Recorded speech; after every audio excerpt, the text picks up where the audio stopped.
So in a way, there's some particular type of foods. Let's say if you grow up like, let's say in West, is there like particular type of food if you want to eat, like, there's, oh, don't give Hawaii that type of food, Yeah. it might kill them. Okay. That was a big one. Yeah.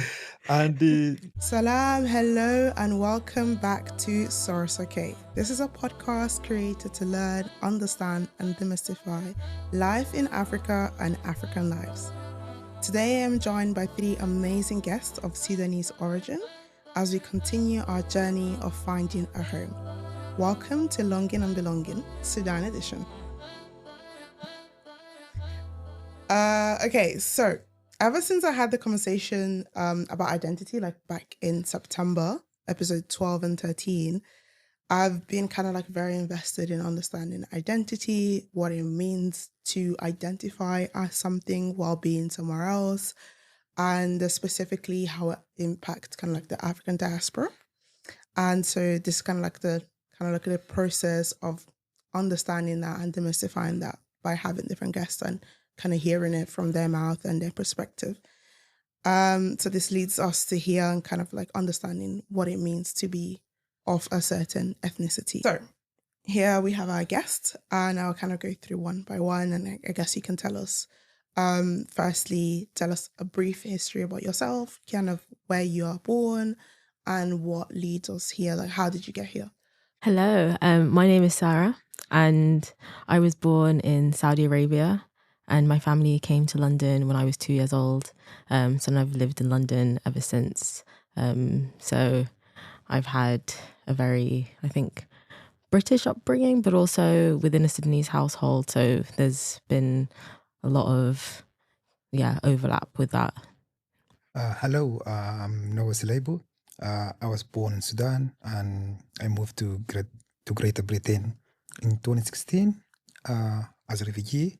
And I've kind of like, built my way up, went to uni and building a startup. So happy to share more. Perfect. Thank you. Hi everyone, Assalamu alaikum. My name is Abdurrahman. I was born and raised in the UAE. So my grandparents on my dad's side came to Abu Dhabi around the 70s, and then moved to Dubai around the early 2000s, and that's when I was born. So I spent much of my life there, and then around 2019 came to the UK for university and been here ever since. Yeah, so I'd say that in terms of my upbringing, of course, very Sudanese, like you guys too, and having that sort of proximity to Sudan, being able to go every summer is something that I'm definitely, alhamdulillah, very grateful for. And that's just a bit of my upbringing. Okay, perfect. Thank you so much. We will kind of delve into like each stories individually because they're very interesting. They're kind of all different, but yet kind of like all similar. But before we get into like the meat of the conversation, it's important to understand like what it means or the definition of belonging. So I've had this kind of definition by Professor Davis, which argued that belonging revolves around emotional investment and the desire for attachment, with feelings of being part of a larger whole and with the emotional and social bonds that relate to a place. So with that question, I guess I wanted to ask you, we can ask you first. Do you feel like you belong currently in the UK, or are you longing? Where's home for you? That's a big question to start. Yes. But as far as my belonging in the UK, I wouldn't say so completely. It's definitely grown over the past few years. I very much came here at the tail end of my adolescence, so I feel like my sense of home was sort of already built. But at the same time too, I found that I've built a home and built an identity here similar to the identity that I had in the UAE and in Sudan as well. In terms of where's home for me, I mean, again, that's a tough question for me, and I'm sure it'll be an equally as difficult question for everyone here. It's always something that's been there in the back of my mind, and I'm sure everyone, when you go to Sudan, you always get the classic question of especially if you grew up abroad, where like, oh, do you prefer Sudan? Do you prefer where you grew up by like all the aunties and the uncles? And it's something, yeah, it's something that's very much at the forefront.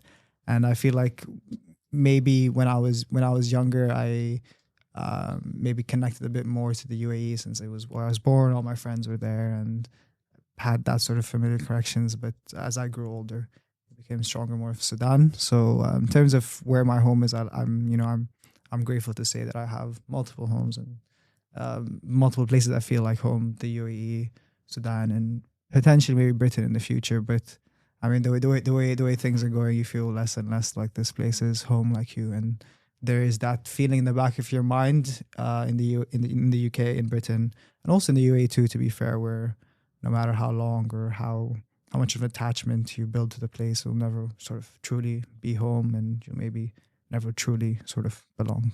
But yeah, thank you.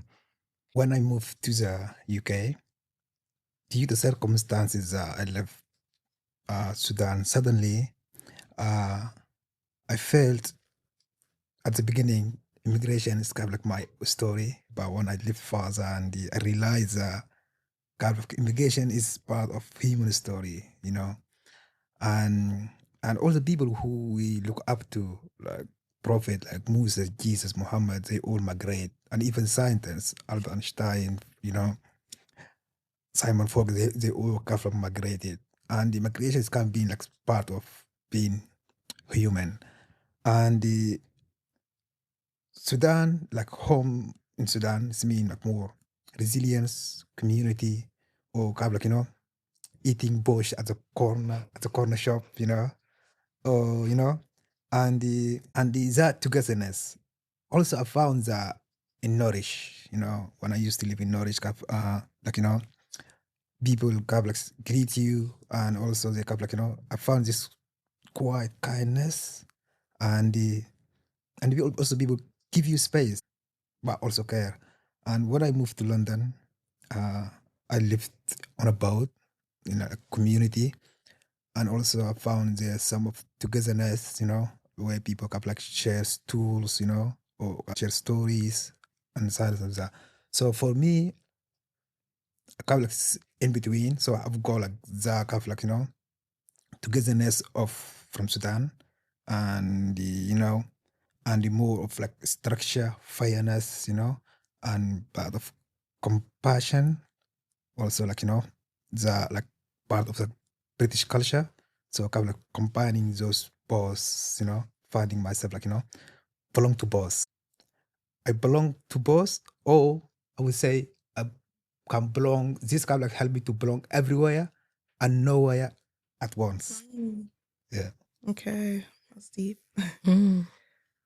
Okay, for me, I think that's a good point to like jump in on, because I think I've lived here obviously the longest out of everyone, but I've never felt like I've belonged in this country. It never felt like I was like, well, as a kid, I never thought I was going to live here for the rest of my life. There was always a sense that I would go back to Sudan or some other country potentially. And I think, like you were saying, going back to Sudan every summer really cemented that as for me as well, having that space where I could express a part of my identity that I couldn't do here. And it was something that I always felt was missing in my life in the UK. And then for a long time, I didn't go back to Sudan. And I lost that connection. And I think since then, I've still been longing for that and trying to find out that place where I belong, because it doesn't feel like it's here. And as politics is moving in a direction that it's even becoming even more hostile to be in this country, it just feels like this isn't the future and this isn't where I want to build my home. And then seeing also in Sudan what's happening there, it's like that, the loss of that home as well. So it's like trying to find somewhere where, yeah, you can exist in every part of yourself. And I think the way that I'm trying to do that is through community, and it's finding other people who are also looking for that and where you can build that together. Mm. Mm. Well, it's kind of interesting because you both wasn't born in Sudan, and then you kind of moved somewhere else as well, but you still have a connection, or you still feel like some type of connection with Sudan. So I guess my question is, why don't you feel like maybe Saudi Arabia or UAE is your home? Rather, you feel like you a more connection with Sudan, even though you wasn't. like your adolescent life wasn't built there? I think for me it's because we moved, I was so young, I was 2 years old when we left Saudi Arabia, so, and I've never been back. So there was never that connection where I felt like that was a place. It felt like in my family story, like a stopping point, and we happened to be born there, rather than a place where they wanted to like build a life. And then also, I just haven't had that connection with Saudi Arabia, thinking that this is a culture that I feel fits in with mine. And based on how I was raised in like a Sudanese house, it always felt like, yeah, we are looking to Sudan as the place where we're gonna go back and like build and be our family there. If that makes sense. For me, I'd say probably because I spent most of my life till now in the UAE. It does feel like home. And I do feel a sense of belonging. But I suppose that might also be the case because pretty much everyone there wasn't born there. I mean, a lot of people, I mean, something like 10 to 15 of the population is quote unquote native Emirati in quotes, because I mean, that's debatable on what those definitions are. So you never sort of have someone point to you and say, okay, go back to where you came from, or like you're not really from here, because all of us aren't really from here truly. I'd say that, but that being said, even though again much of my life was spent in the UAE and not so much in Sudan, I still feel like that Sudan is more like home to me than the UAE or like any place else. Especially as I've gotten older, I feel like there's this feeling that isn't tangible. You go to Sudan and like you truly feel like you're home. You just feel like you're internally more at peace. You're around people, around quote unquote your people. It's yeah. I'd say just a sort of mix between those two. Yeah. Perfect.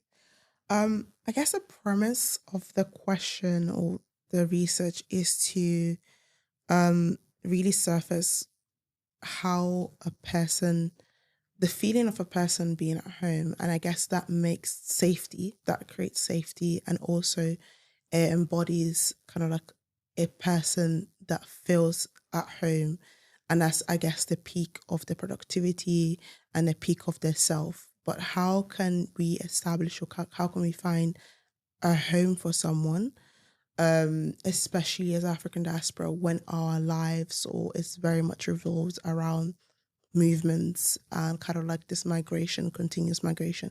I mean, we have that with other diasporas as well, but I think that's very much stemmed into the African diaspora. There's movements and we migrate a lot. And so the premise of the question is, okay, where home is, and then how does that impact how you contribute or how you impact your community, how you leave an imprint within your community. So I think we've all discussed that actually, like you said, it's actually everywhere, but also nowhere. And how does that impact how you, I guess, contribute to your community? How does that impact how you show yourself within your community? For me, I kind of see home more than kind of feeling not a geography place where you can feel, rested without fear, or, where you feel your stories kind of make sense, and where you can build dignity and safety for others. So home for me is more like not where you born or where you live now, but more like what you create for others and what you build along the way. And so since I moved here, so I have to kind of learn different languages. I've kind of speak more than 3 languages. And in any step, the place I've been to, kind of try to kind of build myself, build communities there, and try to solve the problems that I meet or the people that who I'm interaction with they meet. And yeah, so I'm currently building a tech startup called Slable. Solve the problems security officers and clients meet in every day. In a way, so home more like to me, what you create or how you treat people you meet, along your way or journey.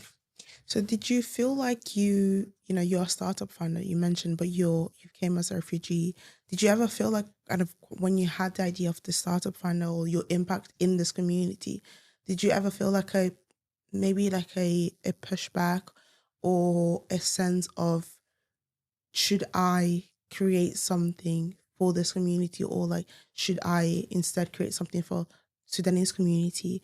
I kind of like feel belong to the community I kind of like into interaction with, kind of interacting with, and also the startup help us. So like it's not kind of helping one committee; it's help security officers who are like very diverse, including Sudanese, including other people, and also help the neighborhoods, the general community, businesses, and or like people who live in Britain. So it's kind of like win-win. So helping everyone, and I want to build for everyone. It's not just for a particular community. Yeah, perfect. Do you have anything like to add on, like how? Because you said that actually you don't feel like the space is your home. Mm. So how does that manifest into your everyday life? Does it manifest into your everyday life? Into, I guess, how much, for someone that doesn't feel like they're going to build a home here, do you refrain or kind of like retrain some things and don't put yourself out there 100% because you feel like, well, why would I put all my eggs in one basket if I don't feel like this is my home? Does that manifest in the way you kind of interact with things? Do you feel like you hold things back? That's a good question. I think more in the sense that I look at other communities and I'm like, where do I feel like I will fit the most? So right now I'm looking around the people around me and building something in this space. And then I think it's more, it's a very interesting question. It's like, am I holding things back? Yeah, because I guess to just give a bit background while I let you think, we were saying in the other previous episode how the actual Asian culture is very kind of like rooted as well. Like if you think about your local GP, your local pharmacist, your local post office, they very much rooted themselves, because I feel like, well, I haven't spoken to them necessarily, but you can sense that they've felt like, okay, we're rooting our home here because we're going to stay for a longer time. And you don't really see that as much with the African diaspora. And I feel like because there's a sense of, I'm going to return. Someone mentioned in the other episode that her auntie never really unpacked her suitcase because this might be a call, like, okay, let's go back. Like, home is better now. So we'll go back. And so how does the home and where your home is and where you identify home to be, how does that will impact how you behave or interact and things you hold back? Because, if you're like at a hotel, you're not gonna like feel like you're at home, you're gonna hold certain things back. So do you think you do that with? I think to an extent, for sure. And I think it's a lot based on like the way that, same with my family, the way you mentioned someone's auntie not unpacking her bag. My family were always looking like back and or looking forward, depending on how you want to see it. They were always had this idea that we'll go back to our house in Sudan. Everyone's building a house in Sudan. Yeah. Everyone's like, that's where the money is going. You are building your house. This is your retirement. That's where you're going to be living. And there was always a sense that I will go back once I've finished uni, once I've done this, like once significant life events have happened, they will either happen in Sudan or I'll then move to Sudan afterwards and build a life there. And I think it's because I've never lived in Sudan. So there was always that thing of like, there is this like ideal like life that is there that we are missing because we are not there. And so it became this like thing that you would aspire to. And so I think with everything that, like with my studies and the way that I was living my life, it was putting things away to take home to Sudan. And then now as you start seeing the realities of it and like what is actually happening, it changes where I want to put roots down. And I think it's understanding that I'm realizing it's not a place. Like the community for me and home for me was never really a place. It was family and the people that I want to build my life with, and they can exist anywhere. So it isn't necessarily a place, and understanding of that. Do I want to invest in this country? And that's a question that I'm still trying to figure out. It's like, yeah, how much do I want to give to a place, yeah, that I don't feel like, yeah, I belong to. Do you still have like a milestone of where, okay, once this is done, I will go back? Or is it kind of like a manifestation of eventually, like you have a actual set? I don't think so. I can't right now. Like, it's what's happening with the war in Sudan. Like, I remember the 2023, at the beginning of the year, I was like, I'm going back once I've saved up enough. So I was planning to go like in the summer. And then when it happened, it completely like derailed plans. And so now, in talking to people, everyone is wanting, like, once it gets better, once things get sorted. And it's like, when is that going to happen? And it doesn't feel like it's going to happen anytime soon. So it is very much how long do you wait and what? Yeah. So I think there is that hope, but it's like, yeah, I don't know. It would certainly impact, I think, the places that I do work or call home, and the places that treat me as someone who's a part of that home and not just a guest and someone who's a permanent member, are places where I would maybe, yes, be more inclined and have more motivation to contribute to back. But in the same way that Noah said, it's also important to sort of have that contributions everywhere. People have migrated from different places, and giving back doesn't have to be a stipulation where, okay, you've given me this, so I have to give back to you, or I have this years of lineage, so I have to give back to that place. It could just be where you are, improving the community that you currently are, and also the place that you do call home. As far as the place that I primarily think of as home, like when I identify, the first thing comes out as Sudanese, and then all the other things after that. I'd personally love to live in a world where, like, no one has to ever leave Sudan, or no one ever has to leave places that are for whatever reasons marred by conflict or by economic instability.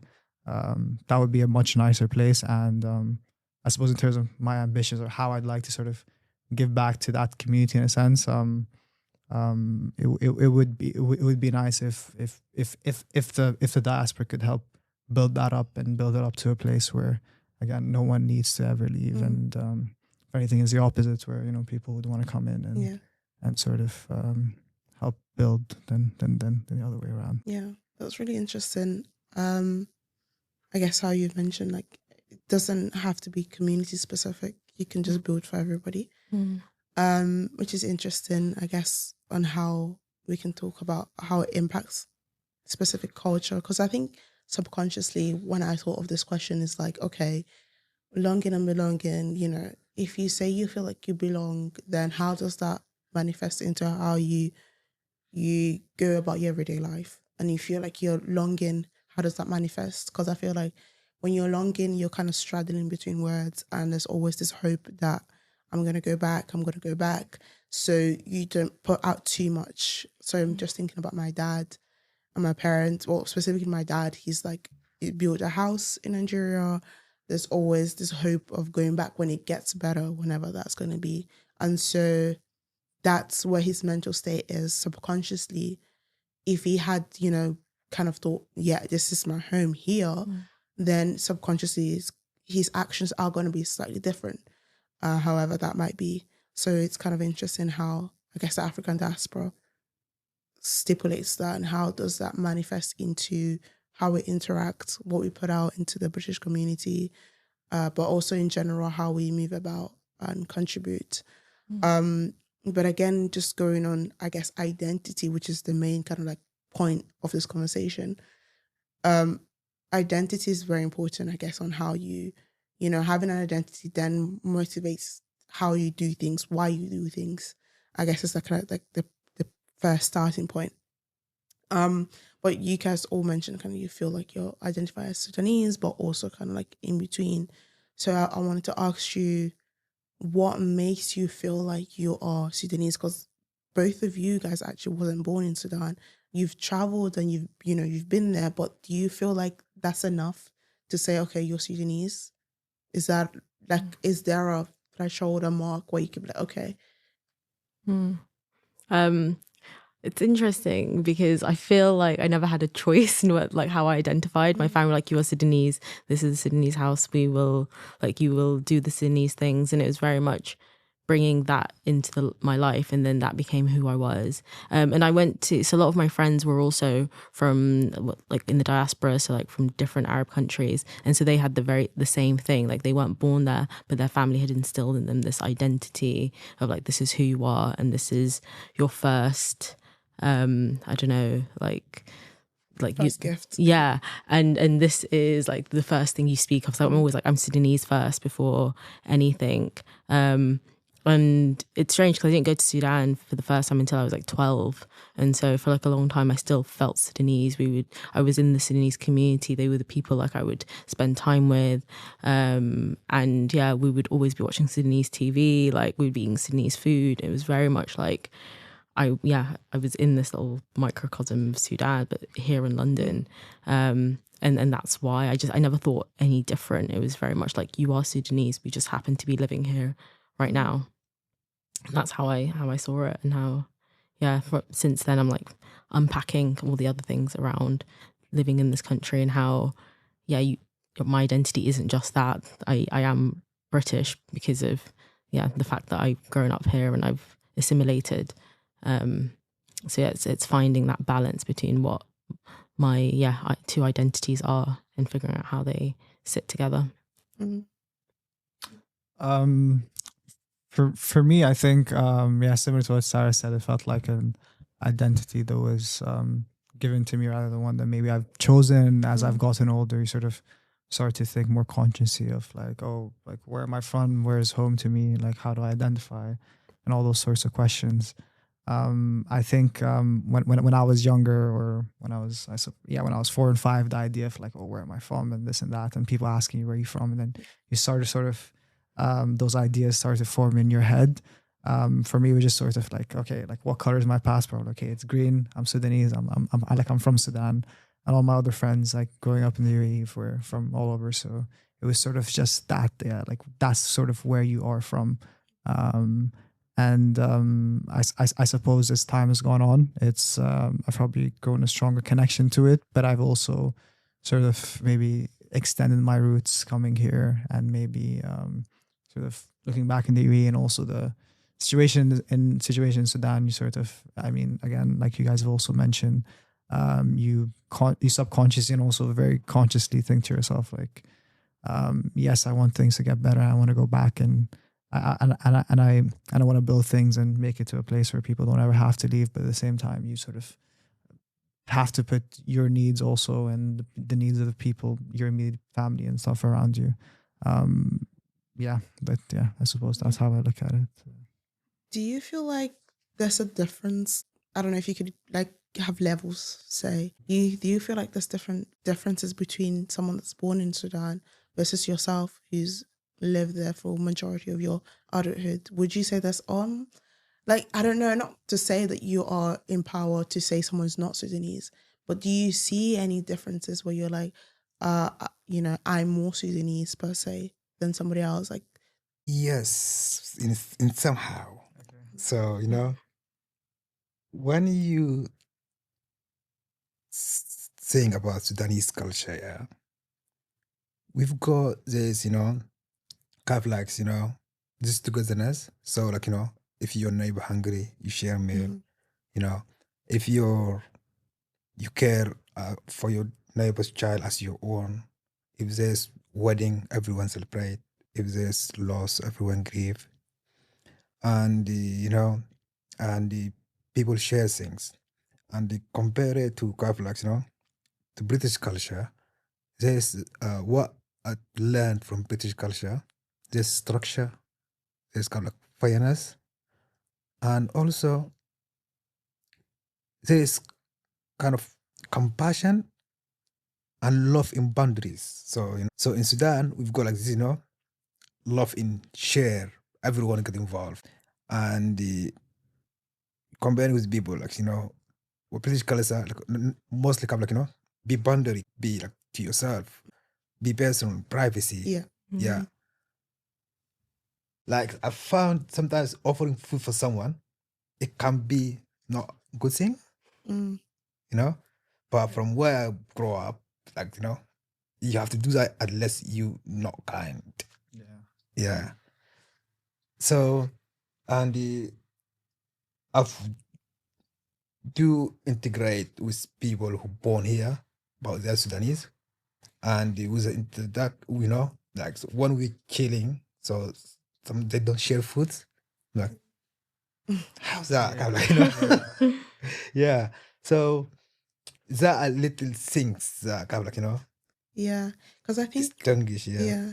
So just to put on, I guess what you've mentioned as well. I was watching a video and she was saying that actually parents, what they do when they move somewhere else, they encapsulate like a little time lapse or time of a culture, and they take that with them, and then they kind of like manifest that into their children. Yeah. But that capsule that they've encapsulated, it's not the current culture that they have now. And so when you give that to your children and you embody that or give that to your children, is slightly different to what someone in Sudan would feel like or do. And so they don't realize even when they go back, what they had before is not what they have now. So it's completely different. So when you mention like certain things, kind of like my question is, can you see a difference when someone tells you like they've never been into Sudan, they wasn't born in Sudan, they spent all their life in Sudan, but they call themselves and identify Sudanese, versus someone like you who spent majority of their life so far in Sudan? If you can see like actually, I wouldn't so far say that you're Sudanese. You can't tell from the first like meeting, but during the like time and with your interaction with the person, then you can tell the differences of of culture, of how someone carries themselves, or like sharing things. Yeah. Okay. I think what you were saying about your parents bringing like their culture, but in that specific time, it's like a snapshot of like what Sudan was, and I think about that. And it's also like recently the Sudanese cookbook came out, and I was going through the recipes with my mum, and it was like all these recipes, I only got the ones that she liked to cook, and so like I only got like a tiny like portion of that culture, of the cuisine, because this is what she wanted to bring and this is what she wanted to have in her household. But because I didn't have it outside of it, I never got the whole encompassing thing. And the same thing with like other parts of the culture that as an adult I'm learning about. I'm like, I only was exposed to these parts of it, and it is very much a snapshot from like the 90s or the 80s when my parents came here, and I find that really interesting. And I think it's a big part of like where you're socialized. And I say I'm Sudanese, but then I feel like when I'm in certain places, I have to like prove my Sudanese credentials because I was born elsewhere. And it's very much like I haven't been to Sudan very often. I haven't been back in like 12, 13 years now. And so it's so different. The Sudan I knew then is not the same Sudan that is now, or that, my friends have come from in like the late 19s, 2020 and all that, since the revolution and stuff. It's a very, very different Sudan. And so it's then trying to understand that what I believe is very dated, and like and it's like, how do I then update my Sudanese-ness when like where do you go to get the credentials renewed and stuff, like because literally what I was trying to get at is like, is there a point where you feel like, okay, you're no longer Sudanese, or is there a stage where your Sudanese is so outdated that the new Sudanese are like, well, you can no longer kind of like classify yourself? Like an example is like, if you go to Sudan, do you feel like people in Sudan are going to see you as being Sudanese? Or is there like you're too outdated, like you've assimilated yourself too much into another culture where you've negated this culture? It was actually kind of interesting because it was the first time I went since I started uni, and so since I moved to the UK. And whenever I came in from the UAE, it was like, like I'm Sudanese. Like they wouldn't introduce you of like, oh, he's coming from the UAE, because it's so close by, and of course the cultures are probably more intertwined. But even though these are obviously my same family members, three years after that, the introduction would be like, oh, more of he's come from Britain or he's come from here or there. So I suppose maybe that doesn't exactly answer your question of like how things have like. Do you feel like they? I mean, I guess your family members, yes, but like, do you feel like when you're out and about, speaking to people, interacting with the community, do you feel like that's a different type of? He's not Sudanese, or do you feel like this? My main question, like, in Sudan, you should feel like you're at home. That's where you feel at home. But do they see you as someone that's at home?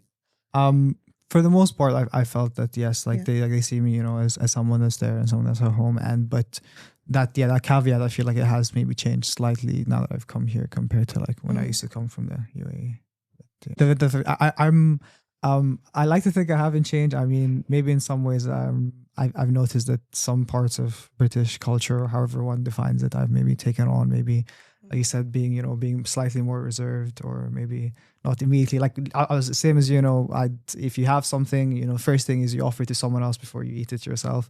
Maybe sometimes I'll think twice because so many times people say, "Okay, no, I'm good," or whatever it is, and for most times, it's considered rude if you don't really like accept something. Like most times, if you don't really want something, you do take it. So I feel like I've changed and adopted that in a certain sense too. But going back to how people perceive me, I think because the UAE and places similar cultures are more familiar compared to here. It isn't maybe as familiar. So we see it more as slightly more distance. I think that might be part of the reason. Yeah. Like I don't know, I would get the word khawajiya a lot. Like you guys know, it's like I don't know, how do you translate that? Like a foreigner. It's like foreigner, but specifically like white or Western. Yeah, like a Western foreigner. So I would get that. Like If you sorry. No, go. No, I was gonna say that. Like I didn't get it when I came from the UAE. When I came from the UK, I did. I started. That's 3 years. Yeah, but like more in a joking way. Of course, they don't literally mean that I've changed in some way, but of course, to tease you. Yeah, it's sort of tease you. Is that like after interacting with you, or was it just the way you've dressed, walk, speak? I think it was just like, oh, he's now come from a different place. He's lived there for 3 years. I mean, I think the way I dressed or speak didn't really change much. I think it was mostly just that, like more in a teasing way. Like, oh, you've come from there and you're like a khawaji now, the foreigner or whatever. But yeah, it's very much a strong distinction in Sudan. Like people who come from, I mean, specifically the West more so than the ones who come from the Gulf. They're given that label of khawaji, like along with others, but in more of a tongue in cheek. Sort of way than outcasting one. I'd get told like she's not going to eat in the scene. Like we have like the communal trays. Like she's not going to eat with us. Khawaji and mufalhama. Like mufalhama means like uppity. Like I don't know. Like uppity stuck up. Okay, I don't. They're like she's better than us. She's above us. Like she's not going to eat on the tray with us like in a communal way, which is So there'd be like these ideas of like who, and I'd have to like no, I'm fine. Like I know I can eat this and stuff. And they're like, oh, she can't eat shot. Like they'd add all these little like you can't eat like chili chili sauce.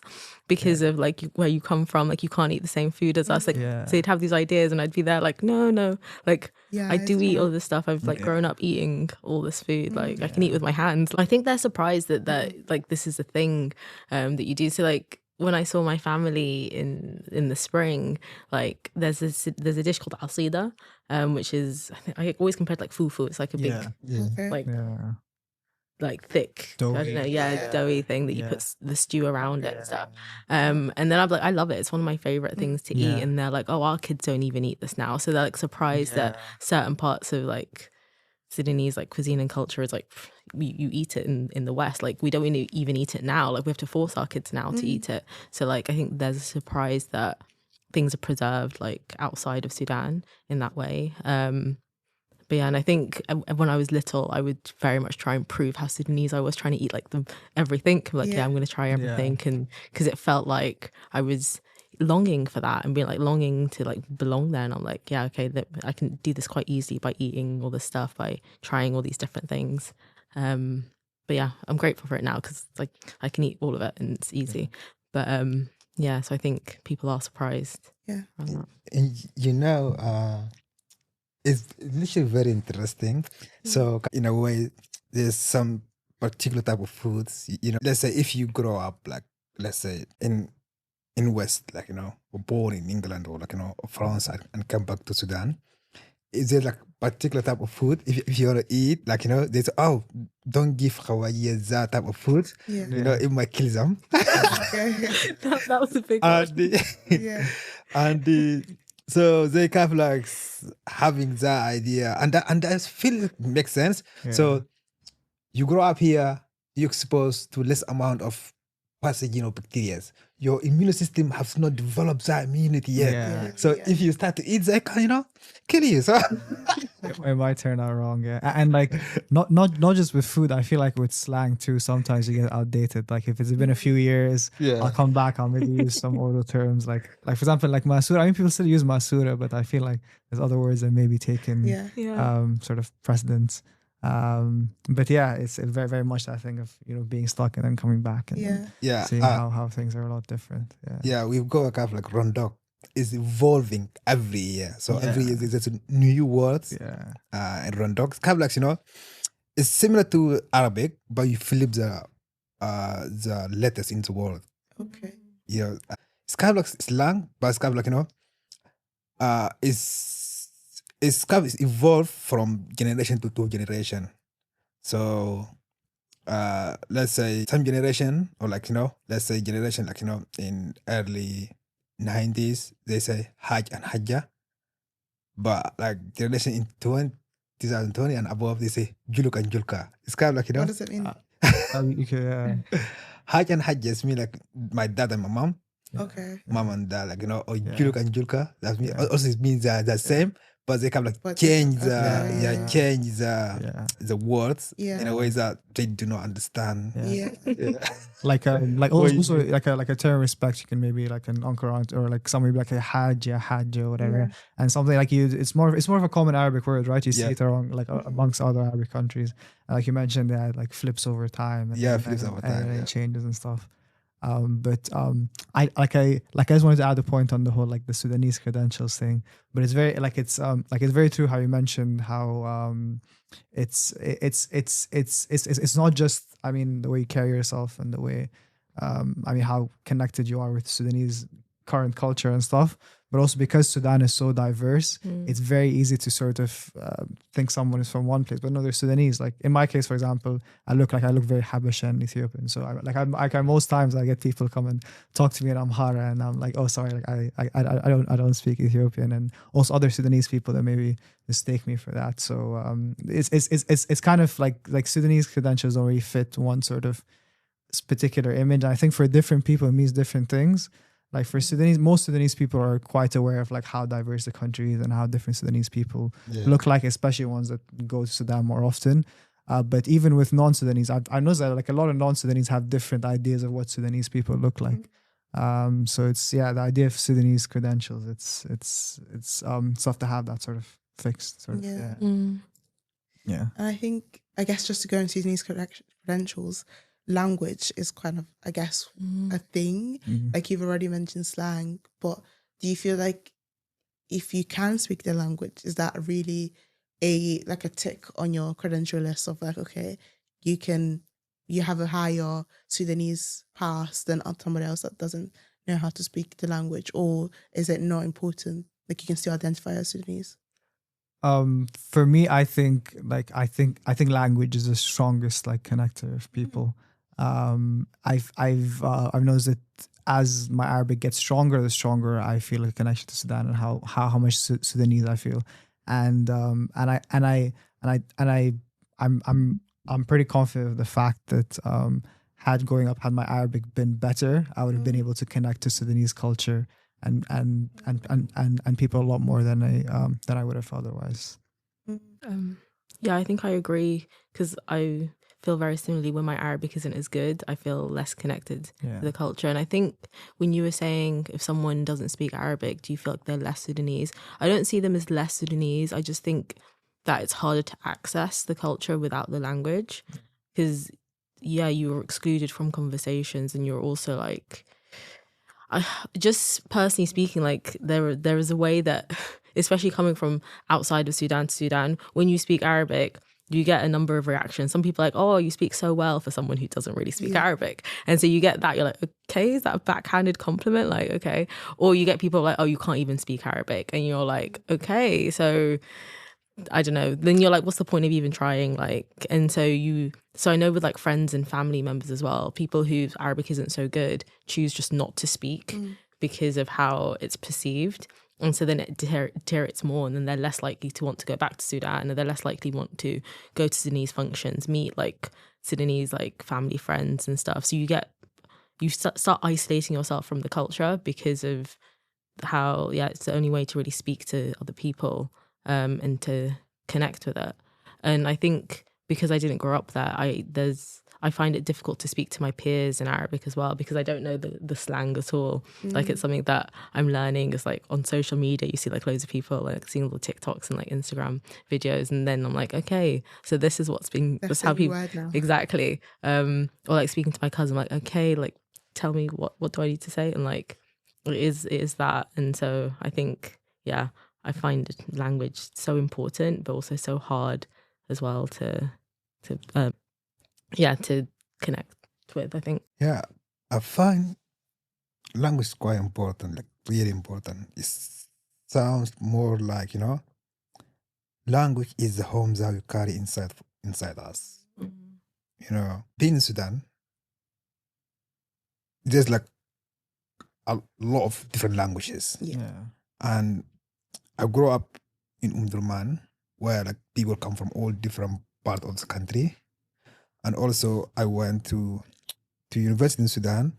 Around like 90% of the students were foreigners. They come like, Sudanese, but they born in different countries. So most of them, we call them Shahada Arabia.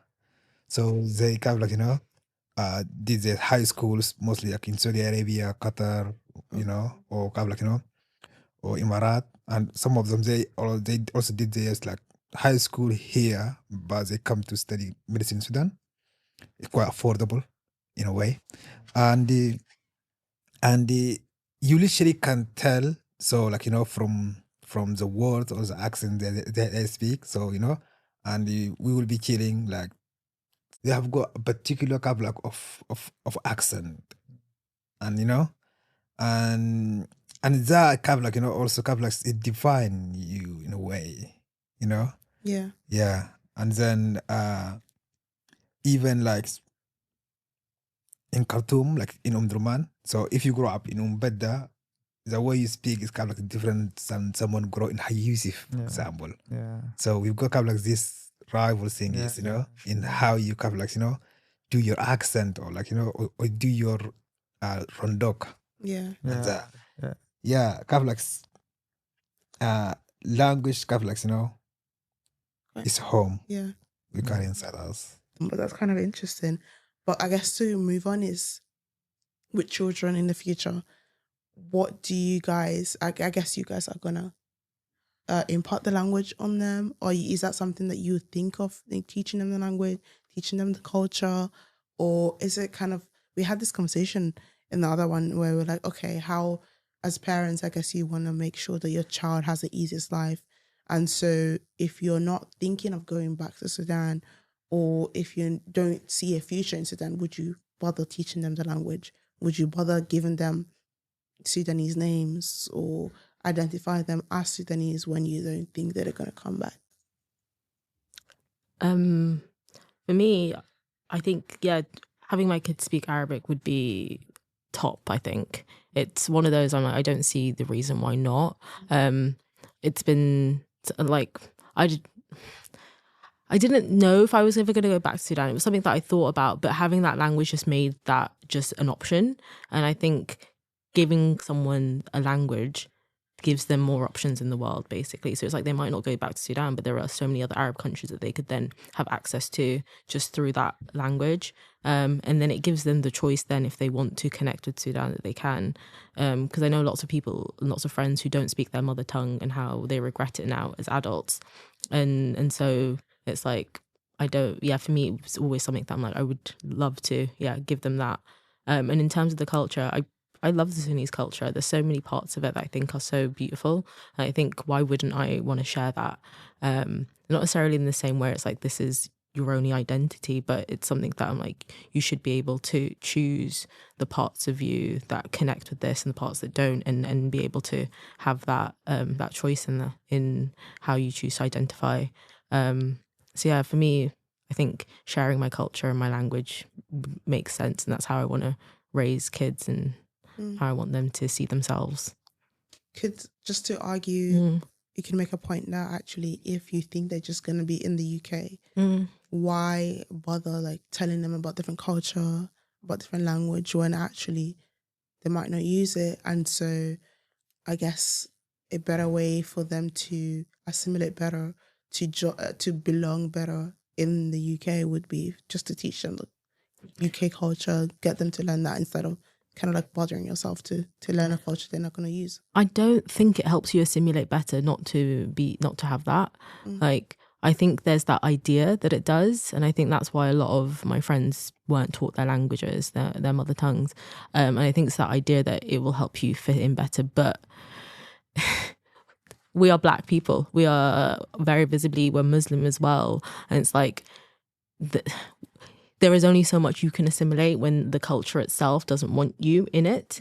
And so it's like, I see it as giving them tools to then, like, I might never go back to Sudan, but I have this language and I have this culture, and I've managed to find people, the community here, not necessarily all Sudanese, but it's people also who are finding themselves and home in this country. And so I have that connection with them either through Arabic or through just the overlaps with our culture of like the hospitality, the way that we share food, and just these little things. I'm like, it's given me solace in these places. And so I think that I don't see that not sharing the culture will keep people safe. I don't think it is, and I think it's not true that removing parts of your culture help you assimilate more. I think that's a fallacy. For me, home is not kind of like a fixed place, whether they born here or born in Sudan, but what they kind of like create or what they build along their way. So my children, I don't want them just to inherit roots, also kind of like, to inherit the combined culture, kind of like, or part of dignity. Let's say I want them to inherit the Sudanese heart and the British steadiness, that will give them like kind of like,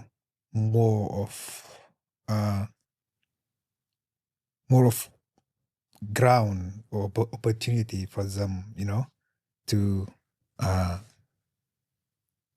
do better things in life or do better in their life. Yeah. For my case, yeah, I think it is pretty important to transfer that on to my children. I think that, had I had sort of stronger base, it would have been easier for me to connect with Sudanese people and with Sudanese culture. And at the same time too, like if you sort of don't transfer that or pass that down, you could run the risk of your culture and history being erased through that too. And that I guess maybe ties back to the languages like our ancestors spoke before we spoke Arabic, and that's something that that those languages and those cultures are in some ways been diluted or completely erased too. So from that sense, it's important, but it's also it's tough to ignore the economic factors that come into play. If you speak English, you probably have better opportunities than if you speak Arabic, and it'll likely just always be the case where whatever language is advantageous at the time is the one that you're naturally gonna put emphasis on your children learning. Like I remember seeing somewhere that by the year 2100, like everyone would just speak like different variations of English. Like based on current trends, obviously things could very much change. But that I think, it has its perks obviously, because I think the language is the biggest connector. It'd be easier to sort of connect with different people, learn about different people, but then you do run that risk of entire cultures and peoples being erased as a result of it. So yeah, it's something I think that's pretty important. If I could go back and learn the languages my great grandfather spoke before Arabic, I would, and then maybe pass that down too. But I mean, maybe it's a bit too late. I don't know. We'll see. Yeah. But you know, when you like embark things like you mentioned about our parents capsulating a certain type of culture and tradition, and then giving that to you, and then I can only imagine us giving something to our children. What culture is that? Is that still going to be Sudanese, or is that really something else? Like for your children, you know, we're going to teach them the language, but we already said that the language evolves so quickly that already some words are not going to be used anymore. And so what you have that you're going to teach to your children, is it really, can you still call it, I mean, it'll still be Arabic, but is it still the same Arabic that is spoken in Sudan? And the culture that you're going to give them, the food you already mentioned, that your mom only taught you some type of food. And then now you're going to kind of take some from the some and then give that to your children. So could you argue that actually you're not really embarking Sudanese culture, Sudanese language? It's something else that you've kind of like mixed together. I think just through the virtue of like my upbringing, it's going to be some sort of Sudanese British amalgamation thing. And I think that's something that just have to live with. But I hope that in teaching them the language, it won't be whatever dialect is spoken at the time in Sudan, or like I can't even say that I will teach them Sudanese Arabic, like, but it's more giving them the starting point where they can then, if they choose to live elsewhere and then assimilate into those countries, they can then build on that.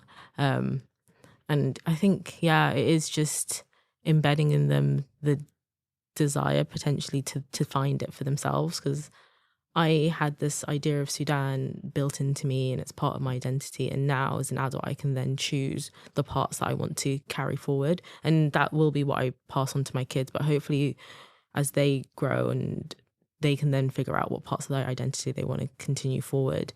But it's more, allowing them to have that starting point. Yeah. I guess that this goes back to the premises, the question of like longing and belonging.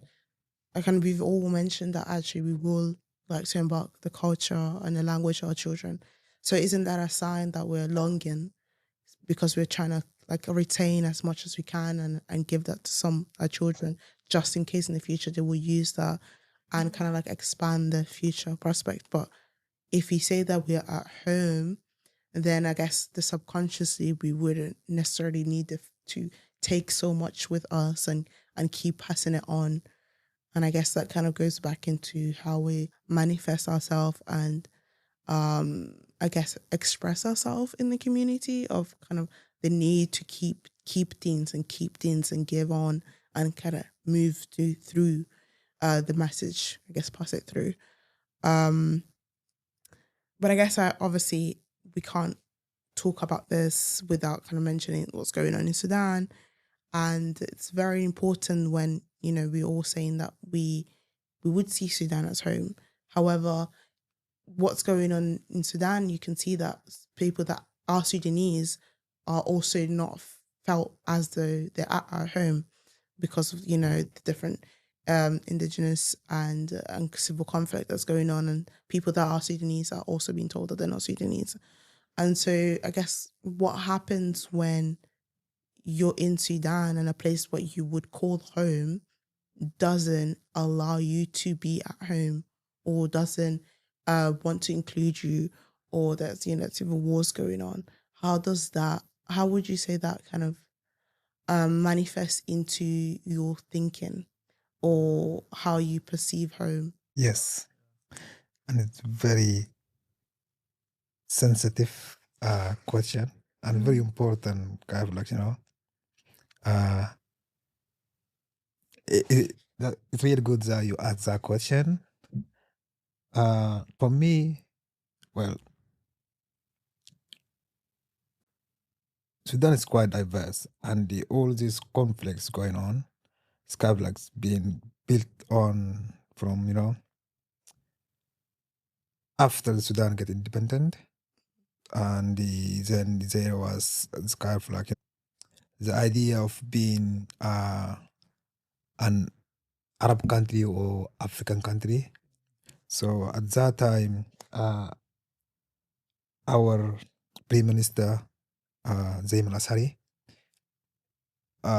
yeah, so there was African Union in Ethiopia, and there's Arab Union. Arab Union was in Egypt. So, and he told the parliament that I'm going to Ethiopia to be in African Union, but he went to uh to Egypt to be in Arab Union.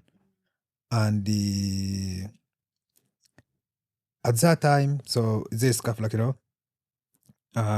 president of the Arab Union was Jamal Abdel Nasser, the Egyptian president at that time, and then some of the countries such as Syria and Palestine, they said, "Oh, Sudan cannot be an Arab country," but the other countries they said, "Oh, they can be, have got like big land. There's a lot of like agriculture. We can, and also most of them they speak Arabic and Muslim. So and then we can help them to be an Arab countries."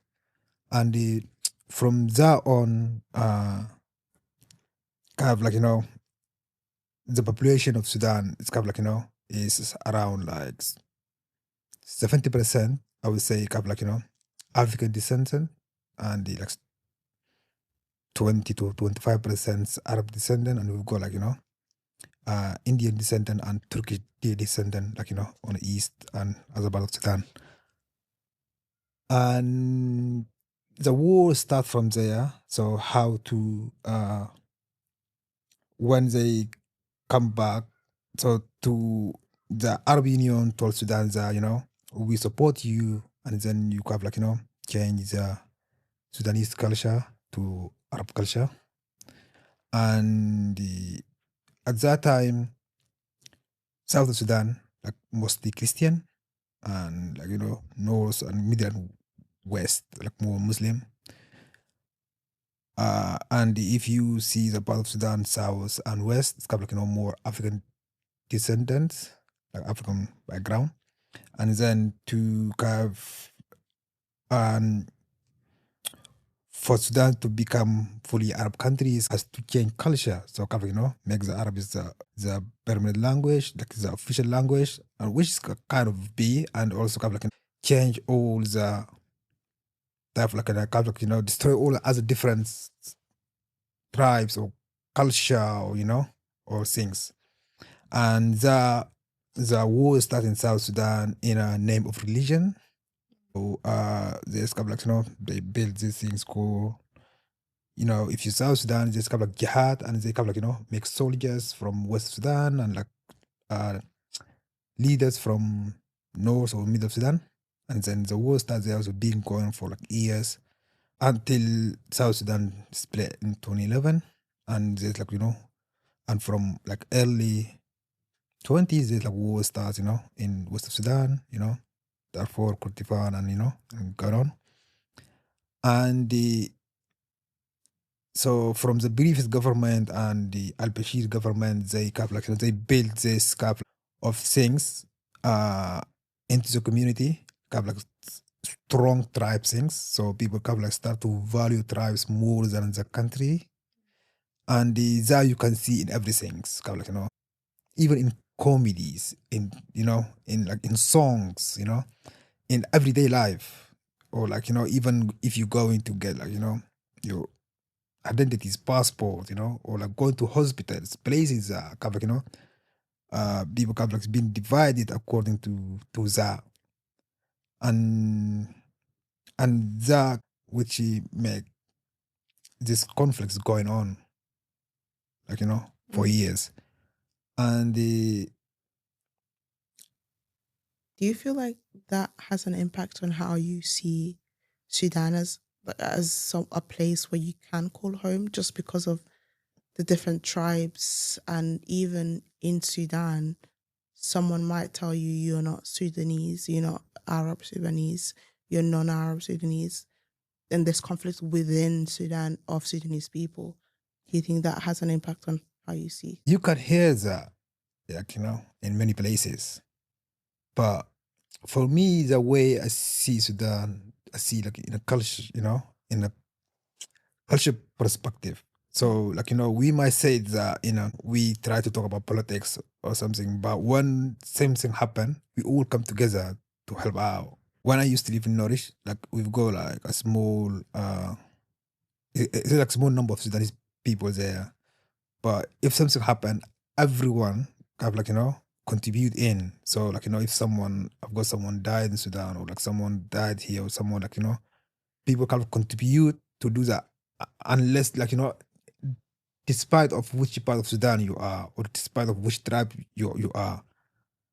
And for the people who migrate, they can like start to see that not as a problem more than people who still live in the country. Yeah. Yeah. I So think when you migrate, you just see yourself as Sudanese, rather Yeah. than, like, the Yeah. tribes. But when yes, you're in there, there's more differences. yes, Yeah. About how the tribal divides in Sudan, how that makes me think I about. guess it's like mainly on understanding like a place that you'd say you call home, but even there are people that are Sudanese that are also still being told they're not the right Sudanese. And so how does that kind of like affect how you see Sudan, or does it affect how you see Sudan, where you can't just be a Sudanese person, you have to be a certain type of Sudanese person? That's even an extra layer. No, I think that's a really good question, because it's something that I've been thinking about since I was a kid, because there was always that question, are we African or are we Arab? And my mum on like demographic forms would add her own extra like African Arab, or she's like, I'm an Afrab. And it would be like, trying to forge this identity. But knowing what tribe you're from was such a big thing. Like with my family, like if you're going to marry someone, they have to be Jali, or they have to be like which is the tribe that we're from. And it's like there was always these ideas of like separation, of like, we are separate from this tribe, we are this, and I think, not being someone who's lived in Sudan, it's difficult to say how it would feel to be in that country and see those divisions around me, because being here, you're all just Sudanese, like you were saying, like this is you have who you have here, and it's, you can't then Can't be start like excluding Yeah. people just based on these tribal ideas, because it's like we're all we have. So I can't really speak on like what that. I just know that when I went to Sudan, it made me very uncomfortable seeing the ways that people would isolate different tribes or groups because of like where they came from, or the languages they spoke, or the way they looked, or where they came from. And it's something that I'm like, as you learn the history of it and like the politics behind it, and like how it all goes back to from independence, and like even colonialism, and like how these divisions were like ways that you could conquer the country a lot easier and control it a lot easier, and it's ways that once I learn the history, you understand where it's coming from. And I don't know, I can only speak to like people in here being like trying to make sure, like feel like it shouldn't matter, but it really does when you're in Sudan. So I can't really say, it just makes me sad to think about it, I think. But I think it's difficult, and there needs to be more conversation, like more honesty around that. I completely agree with Sarah and Noah, how a lot of the issues in Sudan now and for the past few decades are the symptom of the government not being truly inclusive of the entire sort of electorate. Most of the power from even before the British and when the Ottomans made their way through to Sudan has been centered and consolidated around Khartoum. So people who were from those regions or nearby to those regions were able to sort of build up that power and hold on to that power throughout time. I suppose something you see in most, like throughout Africa, I know, like in Nigeria, sort of the British came into the north, and then a lot of power has been consolidated there in the north, and so in Sudan is sort of kind of similar in that sense too. And they are issues that sort of just stem back decades, centuries from where we're around, and the only true path to sort of solving the issues in Sudan now and for the future are forming governments that are more inclusive of people, and not sort of pointing fingers saying, I'm more Sudanese than you because we've said that we're Arab, and my lineage or whatever is more Arab. When actually in reality, I think that, I mean, the numbers you see are like, okay, 70% is African, maybe 25% is Arab, but like in reality, it's mostly just like we're all just African, and people just sort of over time identify themselves as whatever group gives them more power. And obviously over time, you know, being a Sudan, I mean, for much of the past 500 years was in that sort of Arab sphere of influence. So then if you do, you sort of course, the religious factor to how religious you are, I mean, is also tied into like maybe how close you are to like Arabness, that kind of blends into it a bit more. But yeah, as far as the people of Sudan is just incredibly diverse, and it's important for having those sorts of blends between the different people, having that level of inclusivity. Otherwise, it will just be fighting, and people will never sort of have that level of equalness. I guess, yeah, it's something that's maybe one can make the argument that it's just a symptom of like human nature and how societies are formed. Like here, you'll have that northern southern divide, and how people in the south will look down on people in the north. Places in the north aren't developed as places in the south, and then you'll have wherever it is, you'll have places where the power is maybe more consolidated, in other places where people have that level of privilege over others. And it's unfortunate. If we truly want, you know, long lasting progressive change, we won't ever get it if we don't have that level of inclusivity amongst people. Yeah. I guess like I could argue that, could you say, because borders were obviously very artificial borders that we have now because of colonialism, had our borders been just generally naturally formed, we would form into different tribes, and so there wouldn't be this big conflict. And so it's okay not to say you're Sudanese, but really be specific on your tribes, because hadn't borders been naturally formed, you would have been that specific tribe rather than the whole Sudanese. And so is it okay to argue that actually I am pro or for my tribe specifically just because I identify myself more with that? I don't speak the Arabic language per se. And so it's about forming like your own borders, or is it actually, you know, just be inclusive and kind of like have the whole... It's tough to say, because obviously you have sort of quote unquote different tribes, people that belong to different tribes, and even a lot of the tribes in a lot of ways, and the people that belong to them are also artificial in a sense, where people over time, like, you know, if you want to get more power, you say, okay, I'm whatever tribe is maybe has more sway, say I'm Jali, when actually reality, like amongst Jaliin, like you notice like within tribes in Sudan, there's not really like it isn't consistent. Like there's a lot of variation in how people look and like where they come from. There's like sub tribes within tribes. It isn't there aren't like strong sort of delineations of like where you are and where you come from. And I think because there is sort of that mixture between different places, it doesn't really make sense to say, okay, because I'm Jali from the northern part of Sudan, this is the place that I sort of... Does every tribe speak a different language, or is it not? So yeah, most tribes do have like Noah mentioned, about 600 different languages. But over time, you know, the government prioritizing Arabic, everyone sort of end up speaking a certain dialect or a certain form of Arabic. But going back to like how the borders are sort of artificially created, and these different tribes and whatever, and even though within that sort of larger space of Sudan, it's incredibly diverse, and you have different tribes, different groups of people all over. Even before the British, there was some level of consolidations, like in the West. I think it was the Darfur Sultanate, even though it was like based in the West, it still sort of had power and control and like influence over places in the north and the central.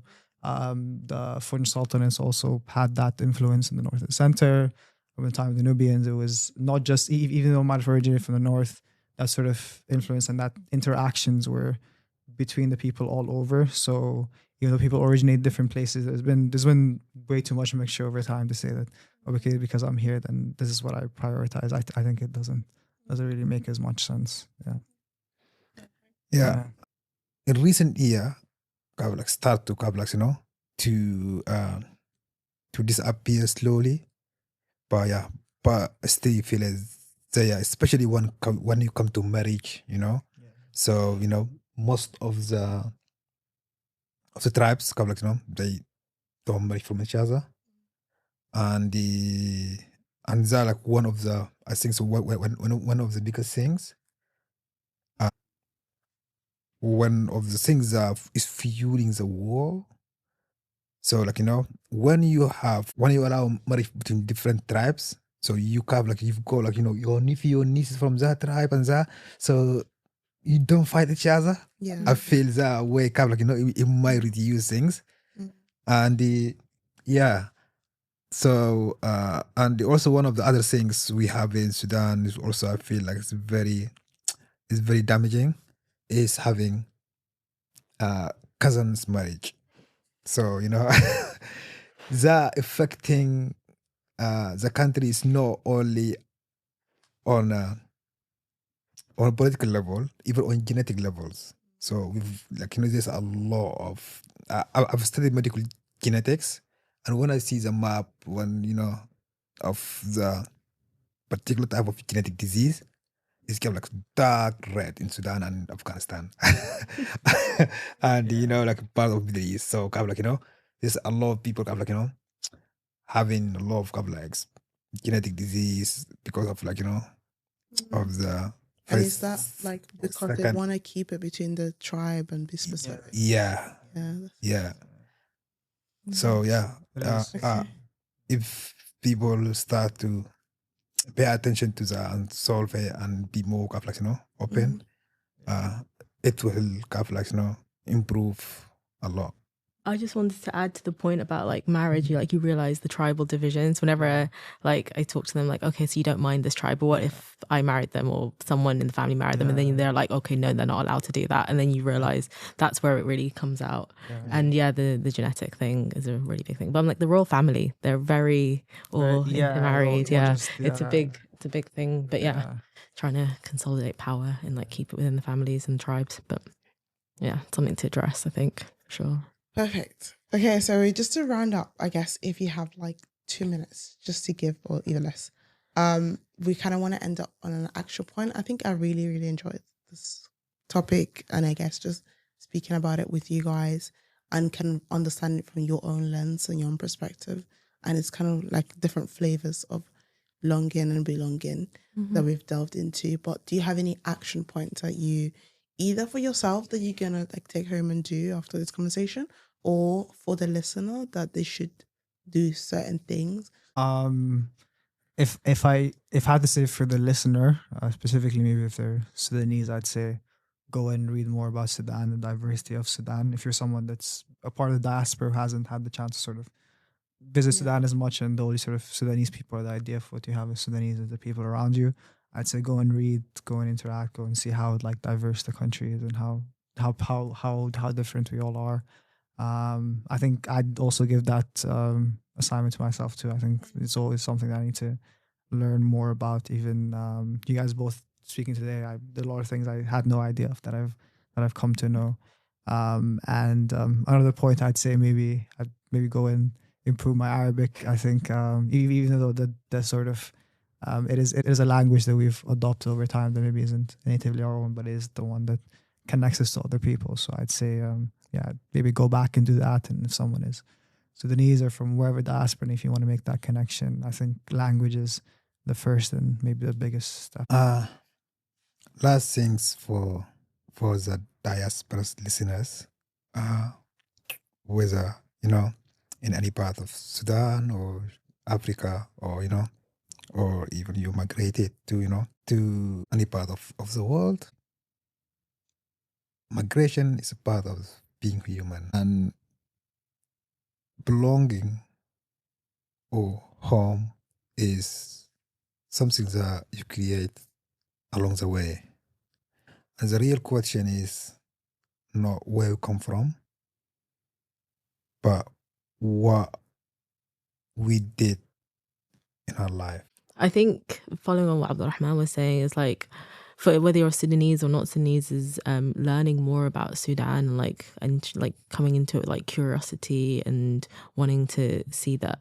Because I think when we think about Africa and like all these other countries, they become this amalgam and they don't become real. Yeah.